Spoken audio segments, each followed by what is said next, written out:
Excellency, Prime Minister, it's a great honor to host you at the G7.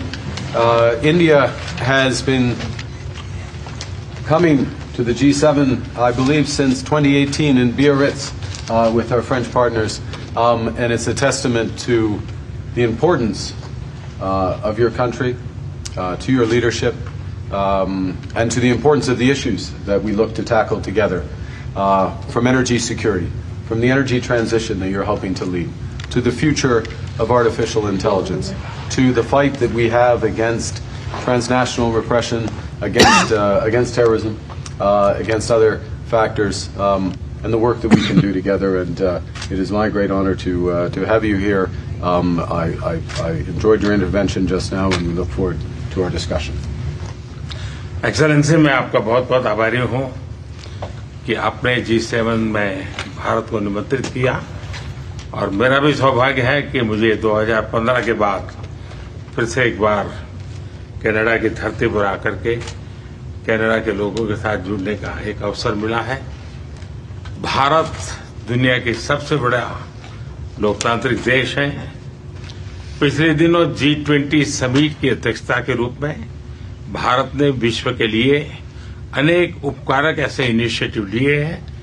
आज G7 के अंदर G20 में भारत ने जो मजबूत नींव रखी है, उसको एक प्रकार से नए स्वरूप में G7 में उसके एग्जीक्यूशन की दिशा में ले जाने में एक बहुत बड़ा अवसर है, और भारत इस अवसर का उपयोग ग्लोबल गुड के लिए करने के लिए हमेशा इच्छुक रहा है, आगे भी इच्छुक रहेगा। भारत और कनाडा के संबंध अनेक प्रकार से बहुत ही महत्वपूर्ण है। कनाडा की अनेक कंपनियों का भारत में निवेश है। भारत के लोगों का भी कनाडा की धरती पर बहुत बड़ा निवेश है। लोकतांत्रिक मूल्यों को समर्पित कनाडा और भारत मिलकर के लोकतंत्र को मजबूत करना होगा, मानवता को मजबूत करना होगा, हमारे रिसोर्सेज का ऑप्टिमम यूटिलाइजेशन कर करके मानव जात के कल्याण के काम में कैसे ला सकते हैं, उस दिशा में हम प्रयास करते रहेंगे।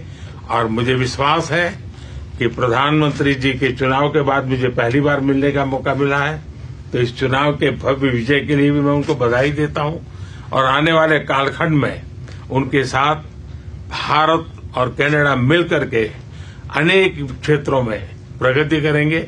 बहुत बहुत धन्यवाद।